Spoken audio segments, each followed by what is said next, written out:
Mike Ganino. So excited to have you with me here today on the pod. Thanks so much for joining us. Anytime that I get to see your face and hear your voice is like goes down on my calendar as a good day. So thank you for having me and bringing me to your peeps. Oh, I love it. I love it. I love it. Okay. So today is all about making a scene. If you didn't already figure that out, I'm going to just sort of step back, put some context around this. So, my sort of new philosophy for my business in 2025, which includes the podcast, is I want to focus on something really specific every month. So instead of just kind of like willy-nilly, I'm trying to go deep on one topic within marketing and personal branding every month. February is all about finding your brand voice. What is it? Why is it important? And so I couldn't think of anybody better to have on the podcast than you as it relates to how to find your brand voice. And it's timely because you just published this amazing book, Make a Scene. So we're gonna talk all about it today. Not too much though, because I want people to buy the book. Well, luckily the book is, what's funny? People, sometimes a friend writes a book and you get it to support them. Well, I've gotten so many messages from people like, oh, you wrote a book. And I was like, yeah, what did you think I was doing? And they're like, well, so many of these books though, and you know this because you've seen them, they're thin. And it's like one of those things of like, how people say like, oh, this meeting could have been an email. Sometimes I think this book could have been a blog post, Yeah. And so people have gotten this and said, oh, holy moly, it's 380 pages. And it is literally packed with like things to do, things to try, ways to do it. So we couldn't even cover it anyway, all in this time. But I do have to say, so I'm about halfway through it. And I do love how you have like these action things for us to do at the end of each, piece of the book. So yeah, it is a really good book in terms of, teaching and then practicing.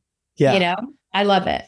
And I wanted it to be something that people could go back to again. So you read through it and then you say, ooh, good. When I'm working on this, I'm going to go back to this chapter and try out this exercise. So it's like a little bit of like, yeah, it's a good read through all the way to get the ground, but then it's a great just reference. You can go back whenever you want. You know what, Mike? Those are my favorite kind of books. Me too. Yeah, right. Because anything I can go back to and continue to learn from and apply is exactly where I want to be. Yeah. Okay. So it's called Make a Scene. It's all about standing out and being unforgettable, which I love. I don't know if you've gone to my website. My website says be unforgettable. But you talk not just about what we say, but how we present ourselves. Yeah. What does it mean when you say that? It's not just what we say, but how we present ourselves. We think so often, a lot of times people will be thinking about, a presentation they're going to give. Maybe it's a listing presentation. Maybe it's, you're going and doing a first time home buyer session at the library or something. Or maybe you're going on social media, you're making videos, you're doing YouTube, you're doing all the things that Christine is teaching you to do in your business and your digital marketing. And we get so obsessed sometimes with just the words, like getting all the words right. And we forget that like, as soon as you turn on the camera, you've now created a new medium, right? And the way that how close you are to the camera communicates something.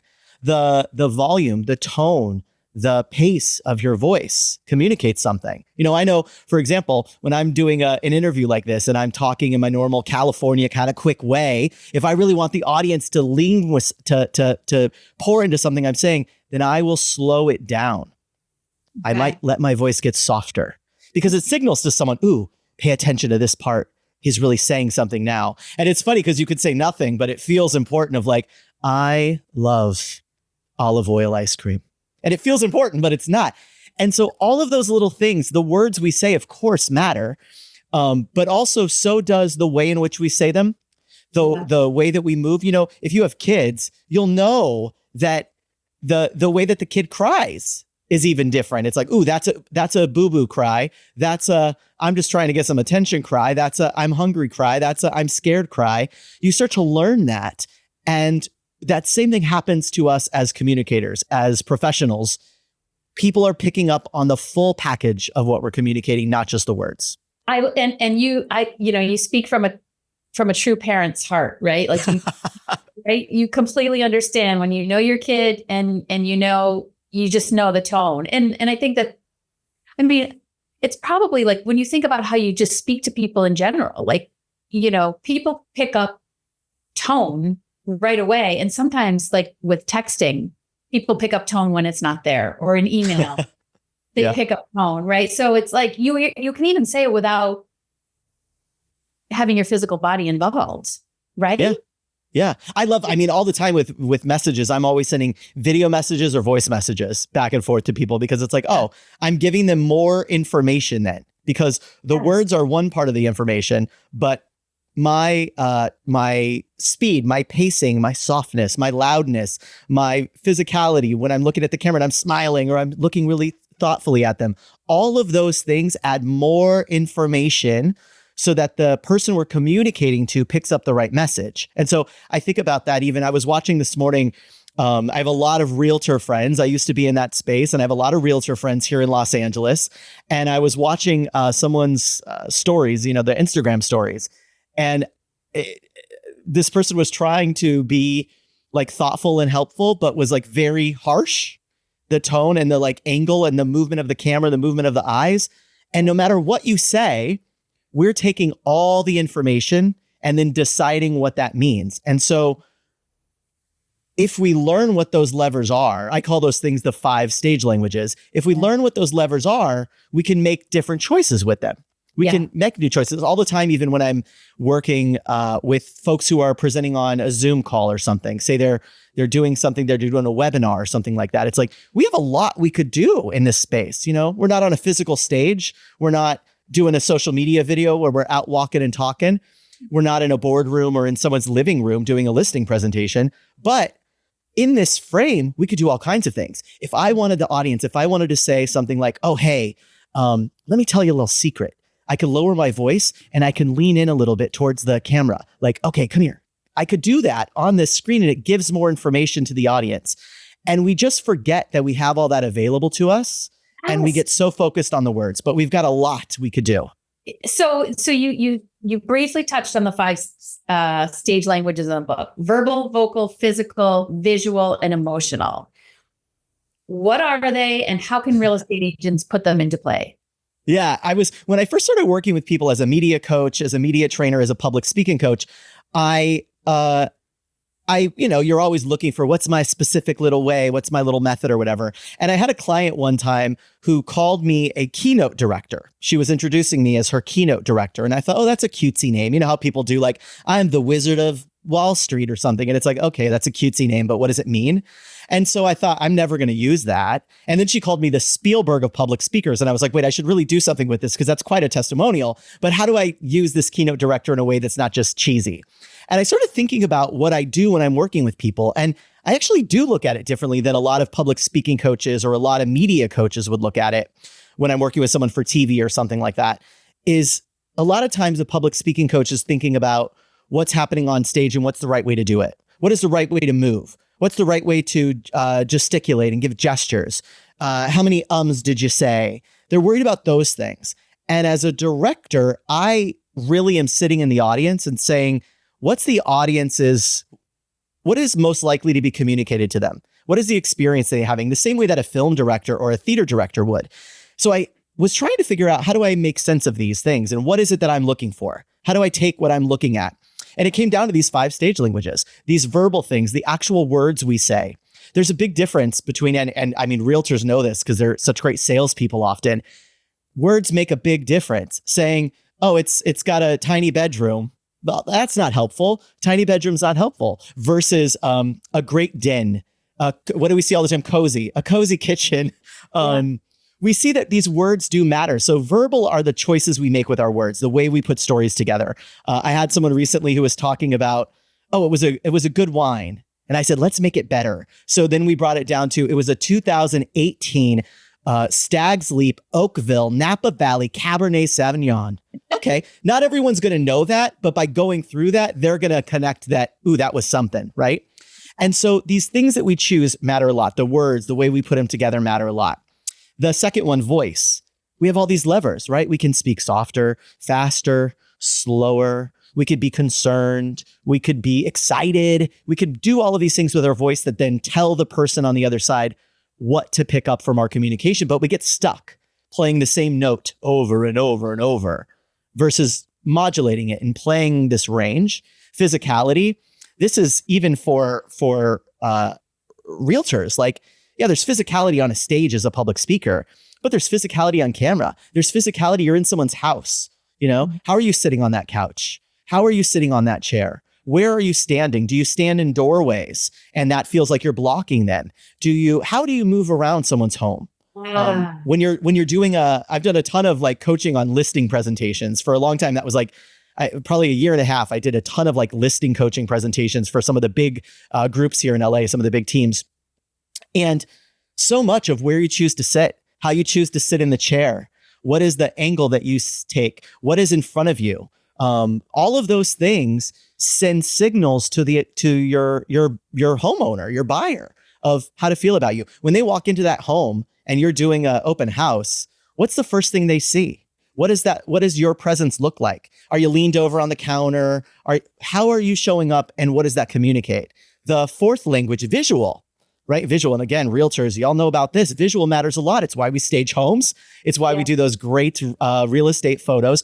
But visual also matters in all of these little places where we present. What's on the camera with you when you're shooting a story or a reel? What's visible behind you? Are you walking? Where are you walking? What are the cues that we can give the audience? In a listing presentation, if you're sitting down at someone's kitchen table, have you taken a bunch of stuff out and it looks cluttered? Does your bag itself look like it's shoved full of things? All of those things send signals that make them say, ooh, I feel confident with Christine listing my home versus, woo, she's digging in that bag for papers all day long. I saw a McDonald's receipt and I saw an old, wrapper from the coffee shop. Like, I've seen these things in real life where people are like, oh, hold on, I got to get something out of here. That sends a message, that communicates something. So visual, and then emotional. What is the overall emotional piece of this conversation? Right now here in Los Angeles, in January, we were dealing with the fires that are affecting so many people and so many realtors involved in conversations there. So what choices are you making emotionally in the way we're communicating, in the way that we're addressing things on video, on social media? How are we making deliberate choices for an emotional connection with the audience? And I think all of those are, I would reckon to say, if we were breaking down why so many of the top agents are the top agents, they're probably very good at those 5 things.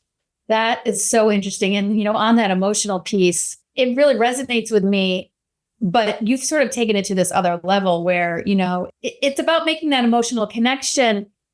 And part of that is not being tone deaf, essentially, right? It's really understanding what's happening around you and around your potential client, because you want to make sure that you're being sensitive if that's what's needed, right? Yeah, because as communicators, right, we're always communicating with someone who's not just a blank canvas. We're communicating with someone who showed up and they drove there, they got there. They've maybe met with 3 other agents to list their home. This is the 10th house they've seen today that they already, they couldn't get into or something like that. So they walk in with a bunch of stuff. And if we just show up as like a blank slate every time, that's really limiting the power that we have as communicators, because we have to realize the person is always showing up. And going back to the kid analogy, right? Like this morning, my daughter didn't have a lot of sleep, so she was in a mood.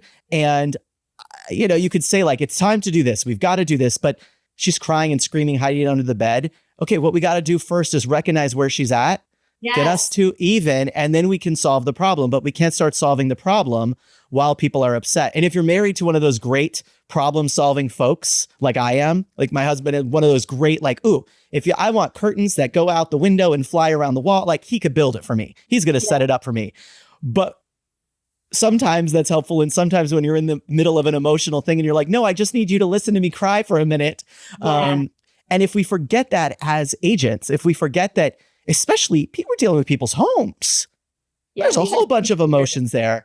And if we can understand that, we have a better shot at making sure what we intended to communicate is what they picked up on the other side.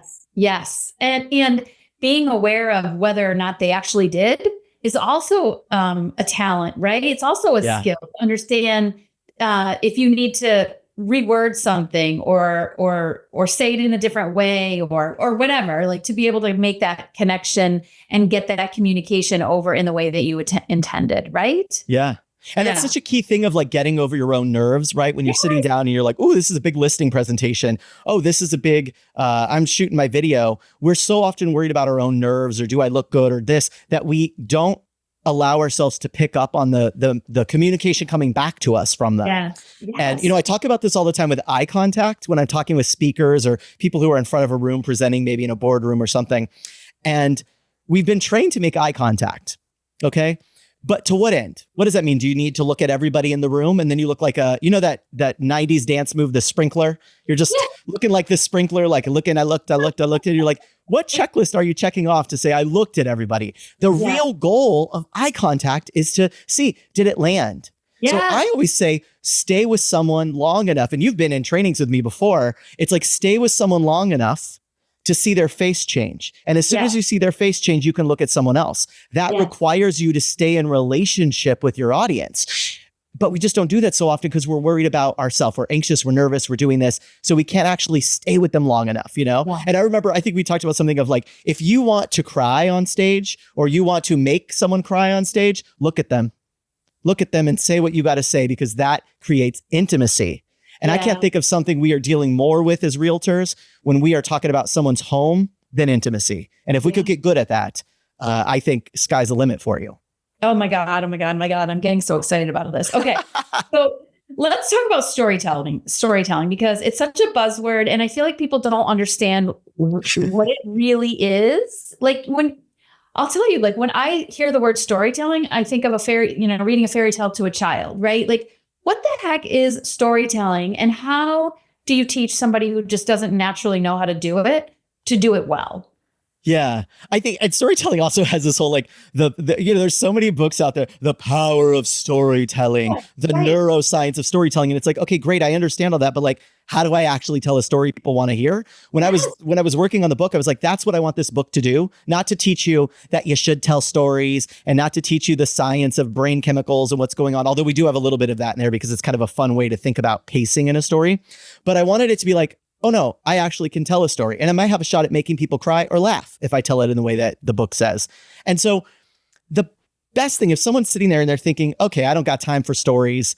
I don't even know if I have a story, because we also hear that like, what is my story? And it's so epic that it's like, I don't know. That's a lot of weight to carry versus like, I call them it happened on a Tuesday stories. That's what I want, is I happen on a Tuesday stories, these little metaphors for examples and things. So for that agent that's out there that's listening and says, I don't know when and how, and I don't even know what is a story? What do I do with it? Think of it as proof of concept. If you're going to tell someone that it's a horrible decision to not stage your home, and I was there with you in your ear, I'm your little Jiminy Cricket, your little story, what is it called? Your conscience, your story conscience on your shoulder. And I said, give them an example, give them a proof of concept. You see what I did? This is the physical language, by the way. I'm like, if you're listening, I just moved my hand up to the microphone like I was whispering in your ear. Physical example, 5 stage languages. So give them a proof of concept, give them an example, tell them how you learn that. Tell them what happened the last time someone didn't do it. That's all you need for the story. It doesn't need to be some like, I was crawling through the desert and a woman called me for staging and I knew I couldn't do. No, that's not what we need. What we need is just proof of concept. If you're going to tell me something is so, how you know that? Where'd you learn that? Where'd you see that? What happened the last time someone didn't do it? And I think the gorgeous thing about so many realtors, especially the ones who are in year 2, 3, 4 and plus, which means they're probably doing well and making money. They've got a lot of examples. Yes. You've got a lot of homes. You've seen a lot of homes. You've been in lots of things. So that's what I mean when I say, think of those that happen on a Tuesday stories is, oh, we need some proof of concept. If you're going to tell me something is true, how'd you learn that? How do you know? What'd you see? You know? Yeah. And I think your answer can be different depending on who you're sitting in front of, right? Like, if you have a political person, they want the numbers behind it, right? Like, how much more money did your client make because they staged their home? Or how much did they lose because they didn't? Whereas if you have, the more emotional person, then you don't need to throw the numbers. You can tell more of the story around it, sex appeal of it, right? And I would argue even with the numbers person that those numbers are a story, right? In the book, there's actually a great, if you're a numbers person, there's a section of the book that talks about how to present numbers in a way that makes sense. And so even if I was taking that example and putting it in a story, I would put in the numbers. Your best shot is to do both, because then you get everyone in the room, especially if you're dealing with a family and it's like, ooh, I might have a fixer and I might have the one that's going to give the hugs. Like, okay, how do I put it all in? So then that could look something like, I totally understand this, like, do we need to spend the money on staging? Because I would feel the same way. I remember I was working with this client. They were right up the road and they had the same thought. They thought maybe we won't do it. So we tried this thing out. They were concerned about spending the $500 for staging, whatever it is. So we tried it out for 2 weeks. We listed the home. We showed it. People liked it. We didn't get any offers. So we met back, we sat down, we said, hey, what if we try this? So 0 offers for 2 weeks on this home. The price was right. Everything was good. I just think people couldn't see themselves in it. We hired the stagers. They came in $500. Within 3 days of that, we had 3 listings that first weekend just from having new photos with furniture in there. And that those 3 listings allowed us to then create a conversation, a bidding war, if you will, where we were able to take their offer and get them $3,000 above listing or whatever would be a number you'd want, solely because we had new photos, new images. And when people walked in, they saw themselves in that staged home. So we would put the numbers in that way too. And I would say that way, you don't have to worry about who's who, you're hitting everybody. Yeah, I love that. Okay. So let's now talk about authenticity. I want to talk about authenticity because when I think of making a scene and being on stage, I think of performance, right? Sure. Like I have to put on a show, like I have to put on a performance. And that's, I think that's the last thing people want from their agent is to put on a performance. And so if I'm an agent listening to this, I'm going, I'm not a performer and I don't want to be salesy. So how do I balance having that stage presence and communicating those 5 stage languages with being my authentic self? Yeah, it's so interesting, this authentic self thing, right? Because I think, what is your authentic self? Because I know that I have been on stage after I've had Chipotle for lunch. And the most authentic thing for me to tell everyone is that there was a civil war happening in my belly right then. If you've ever had Chipotle, you know what I'm talking about. That would be authentic, right? But maybe we don't need to be that transparent all the time, right? So this quest of like, oh, am I inauthentic or authentic? We're making choices all the time about what to reveal and what to show people based on the context. What is helpful here in this situation, right? If I had a bad morning with your spouse, well, maybe that doesn't need to roll into your first listing appointment, even though it would be authentic to say, I'm in a bad mood because we got in a fight about bagels. That's authentic, but it's not helpful. And my argument there is maybe instead of worrying about being authentic here, we need to think about what's the truest thing I can say in this moment. What's the truest delivery I can do in this moment? And where those 5 stage languages come in is not a quest to put more on, right? Like, let me put more on. Let me do a zhuzh. Let me do a performance and a show and figure out how to move.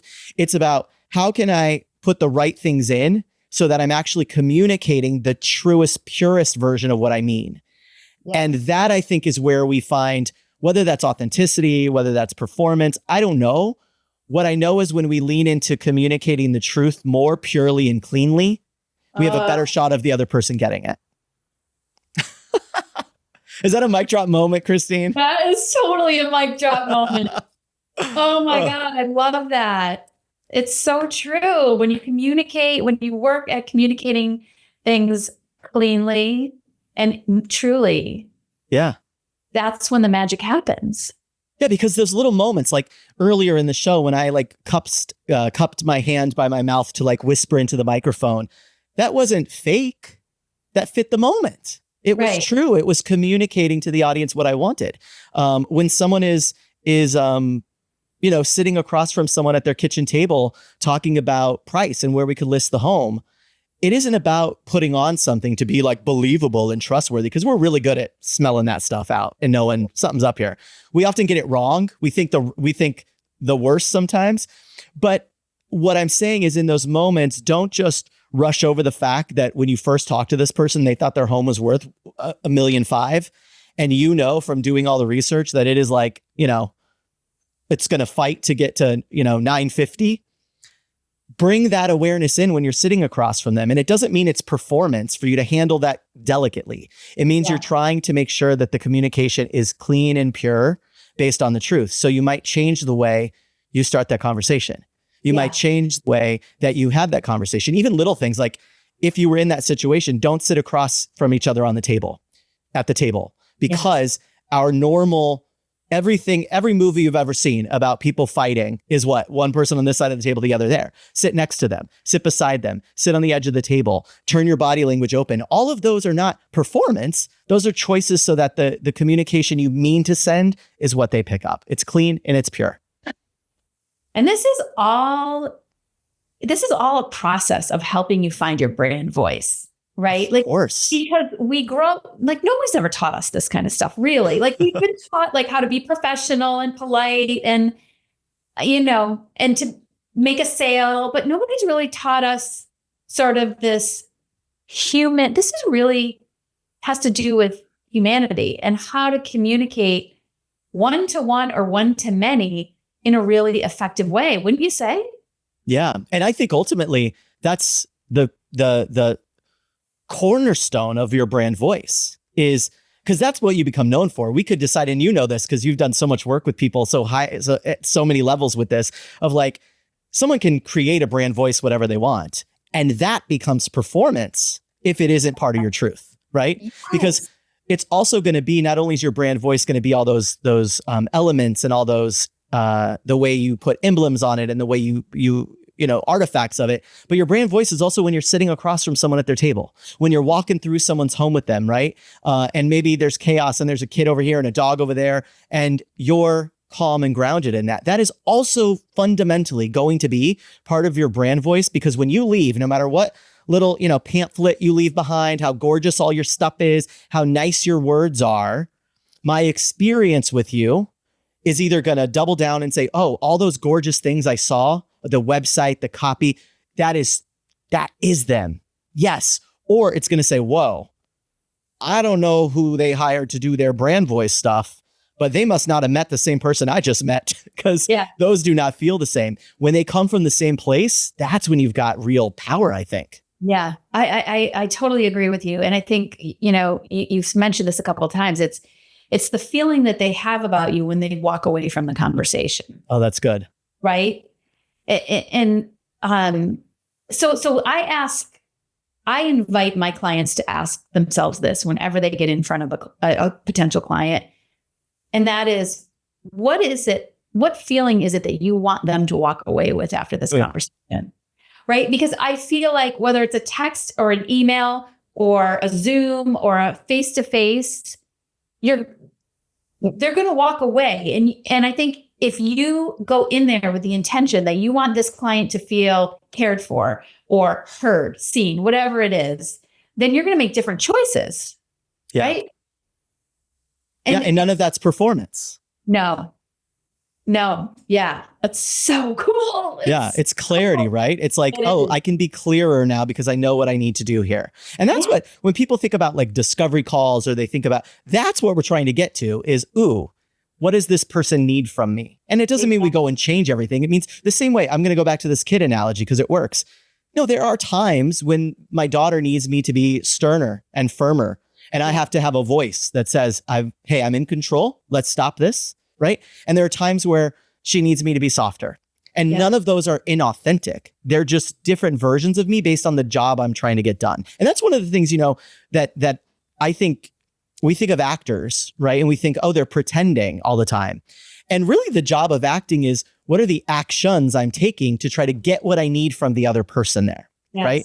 And that's ultimately what we're doing when we're sitting down with someone at a listing appointment, showing someone a home, going on social media, is I'm trying to be in relation with you, right? And so it's not about me pretending to be something. It's about me making choices and taking specific actions to get from you what I need or what I hope you feel. Yeah. Yeah. Oh my God. I love it. It's so interesting. Oh my God. Okay. So for someone who is listening to this and is saying, yeah, I understand, but how can I figure that out? Like, what is one simple exercise you can suggest, and I know you have a ton of them in the book here, that an agent do to really discover their brand voice? Gosh, it's such an interesting thing to look at because it comes from so many different places. I think one of the things that is really helpful is some of the work around storytelling, around thinking through, how would I explain this situation to someone? Because what I get from that, like when I'm working with a client and I'll say, hey, record yourself and tell me a couple of these examples. Give me, and I don't say, tell me a story about a time, blah, blah, blah. Say, oh, give me some examples of this stuff that I've seen on your website or work. Like, tell me how you know that to be true. Proof of concept, right? Like I said before. One of the interesting things is to record that and listen back to it or watch back. What kind of words do you use? How do you explain things? Do you generally jump in and it's like, oh, this is so exciting. Like, here's this is the energy I have. Or are you someone who seems to be I'm very thoughtful. My thoughts are okay, cool. We're going to think differently about the words we would choose in your brand voice. Yes. So I think the best way sometimes to do that is to write down, figure out what are 3 or 4 examples or stories I want to use, or maybe you'll never use them again, but record yourself telling them. And then go back and listen to those. Go back and watch those. Like that's even something you could use like a GPT for or something to say, take this video, pop it in and say, hey, based on the word choices and the way that I spoke in this video, what's the overall theme? How would you take away from this? What would you say is the style of this? And see what it says. And sometimes you'll look at that and say, oh gosh, that's not what I want. Cool. Now we have a baseline. We can make some new choices. Right? Yes. The very first thing, I started this book in like the most unhinged way for a book. It starts off like after the dedication, which is to my daughter. It starts off like the first thing is, I know we just met, but if we're going to help you shine in the biggest moments, then we need to get comfortable with each other and fast. And then it asks you to record a video. Yeah. First thing in the book. Yeah. Right off the bat. We do it again at the end, by the way. I skipped that, Mike, because I was like, it's intimidating. I will tell you, it's intimidating. Yeah. It's hard enough to go and put it out there and have somebody listen to it, but to do it and then have to listen to it and digest it yourself. Oh, Henry, I don't know. By the end of the book, you're going to get it. And it's funny because at the end of the book, in the conclusion, I come back and say, okay, record a video again. And by the way, and it says something like, and by the way, I mean again, because you did record a video at the beginning, right? So I knew you were out there, Christine, and I put it right there for you because really the goal is to be able to look at that and say, whoa, shoot, actually, after I tried some of this stuff, I kind of like watching me on video, Yeah. Okay. Let's talk about rapid prototyping. I have not gotten to the rapid prototyping yet in the book. Tell me what it is, and tell me what it is. So this is really for workshopping and rehearsing something. So this is where, let's say you're going to go and you've got to record some videos, you're going to record videos for your website. So you want those to be, scripted more than like a social media video would be. You've written it out, you've scripted it. You're going to do some brand videos on your website about us, those kinds of things. The rapid prototyping, or you're going to go give a speech, right? So the rapid prototyping protocol is my method for rehearsing something, but also workshopping something. So it has 5 steps that guide you through kind of once you've gotten your script down, your story down, whatever it is you're going to do, your listing presentation down. How do you go about, 1, getting it in your bones, feeling what's right? How do you evaluate whether it's good or not good, if it fits? And then how do you get to the place where you could deliver it without needing full notes all the time? Yeah. So this rapid prototyping protocol is about workshopping your idea. So whatever you wrote down first, as you go through the iterations, you say, oh, nope, that is this is like back to the stage languages, right? That's a difficult sentence to say. I'm going to stumble on that. And when I stumble on it, I'm going to get really self-conscious, which is going to take me out of connection with my audience or my camera, because I'm thinking, get the words right. Like literally, rapid prototyping protocol is one of those things that is difficult to say, right? So as I'm recording the audiobook right now, I have to really be thoughtful with it because it is a tongue twister. So if I had that in a video that I was shooting and I was someone who doesn't do a lot of video, but I've hired someone to do some brand videos for my website, or I'm going to do some YouTube videos, I would want to read through that script a couple times, but not just read through it. Because what happens is we read through it, we say, okay, I'm going to rote memorize. The approach elevates the conversation, demonstrate. Okay, got it. You do that versus the method in the book shows you how to read through it and then what worked, what didn't, how to evaluate it. It has you then play with some different ideas. Try this way, try that way. There's a bunch of exercises for that. And what's amazing is by the time you get to the end, without actually sitting down and attempting to like memorize your whole script, you have it memorized and in your body in a way that's very embodied and truthful, you know? So it doesn't sound like you're just like reading some fancy, blog post out loud to people. Yeah. It's almost like, I would imagine actors do this too, right? Because they have to become the character. You're not just speaking the script. You're becoming the character. You have to feel what they're feeling, right? And so it's the same concept. Is that I love how you said, have it in your body, because then I think all of the language, I wanted to call them the love languages. They're the stage languages. They all come out, right? More naturally, because when you feel it in your body, and some of that comes from experience too, right? Practicing over and over and over. And that's why those 5 steps of the rapid prototyping protocol help so much, because you're like, ooh, I know how this works. Like, for example, I have a story, I think you've heard me do it, where I do the who are you? Yeah. And this is about this acting teacher in the back of the room. I've been doing that for a long time. I've never written it down word for word necessarily, but if you heard me tell that story a couple times, it roughly sounds the same, but I don't have it written down word for word. I know when to elongate. I know that it needs, initially, I think maybe that story had the who are you like 4 or 5 times. And I was like, oh, it's too much. Okay, let's try it twice. No, not enough. Okay, 3. We got the Goldilocks. Okay, 3 was enough. The who are you? And then who are you? And then who are you? And then each of those I respond. And so I only learned that through trying it out, workshopping it. I tried it on podcasts. I tried it on group coaching calls. I tried it on live streams before I ever put it in front of a paying audience where the stakes were higher. Yeah. So that by the time that I'm in front of those real people, I know this thing like the back of my hand, and all I have to worry about is connecting with you on the other end of it, not myself remembering the words. Exactly. I love that. Yeah. I love that. And I think that's when you nail it. That's when you nail it for sure. Yeah. These people that we see audiences say like, gosh, she was just so, you're like this. You're very much like just so you on stage. That comes from having this really deep relationship with what you're there to do that day, what you're trying to do with the audience and your content. So then watching you becomes such a win, because we say, she just seemed like an old friend up there. We know it's not that. I know how much work you put into it. I know how much thought you put into your presentation. Obviously, it's not just you up there talking, because you're somehow coordinated with the slides you designed. So clearly there was thought. But when you can get in front of a room and feel like you're just having a chat with them, that's when they say, oh, I don't know what she's got, but I want it. Yes. I'll have what she's having moment. Okay. On that note, we're going to wrap up here. I have a couple final questions for you, but before we do, the book is called Make a Scene. It is available, Mike Ganino. It is available I bought it on Amazon. I think you've got it on your website, on Barnes & Noble, wherever you buy your books. Yes? Yeah.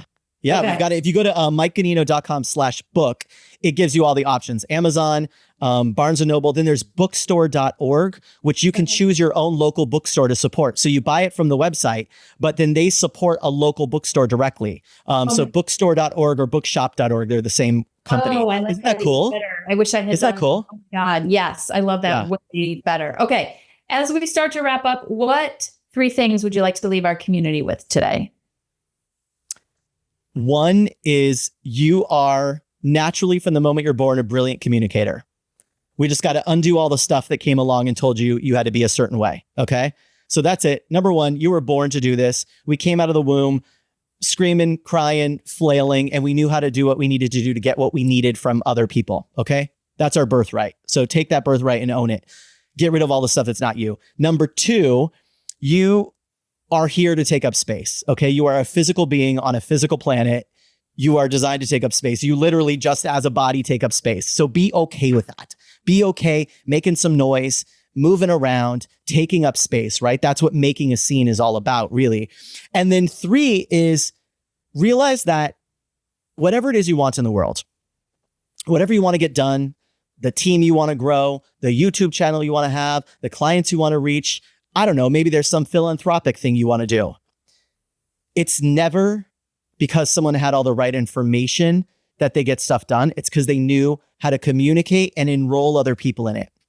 So focus on that. Make 2025 the year that you say, with your brand voice, with your physical body, with the stories you tell, that you say, I'm not going to let the way I communicate stop me from getting what I want. God, I love it. I love it. All right, Mike, finish the sentence. Know, like, trust is Intimacy. Yes. It's about intimacy. And that doesn't mean we need to be getting, sexy time or something with people. It means we need to, if I'm going to know you, move on to like you, and move on to trust you, that is an intimate relationship, especially when we get down to that trust level. So I think it's about intimacy. Love it. And where can people find you? Oh, often, 3 sheets to the, no, I'm kidding. I'm at MikeGanino.com. Once you figure out how to spell Ganino, which is Ganino, I'm the Mike Ganino you'll usually find. That's a good thing about having names like that, right? The SEO powers are in my favor. So MikeGanino.com is the website where we've got courses and workshops and events. The book is Make a Scene. You can get that at MikeGanino.com/book or any of those places we told you. And on socials, I am Mike Ganino, usually out there yapping about my favorite TV shows and what we can learn from the world's best communicators so that we too can get all the juicy things we want done in the world. Yes, I love it. And I do love all of your Instagram reels where you are analyzing some of the most latest, trendiest performances. Those are fun, right? Favorite. I love them. Mike, thank you so much. This has been unbelievable. I wish you the best with your book. And, I think you have really carved out your space, your niche, your sweet spot. And I wish you all the best. And thank you so much for being part of our pod. I really appreciate it. Thanks for having me back. Absolutely. And if you're watching, oh my God, and you love this, share it with your friends and subscribe and, take a listen, give us a review, 5 stars, all of it. We would love it. Thank you so much, everyone. Have a wonderful day. Ciao.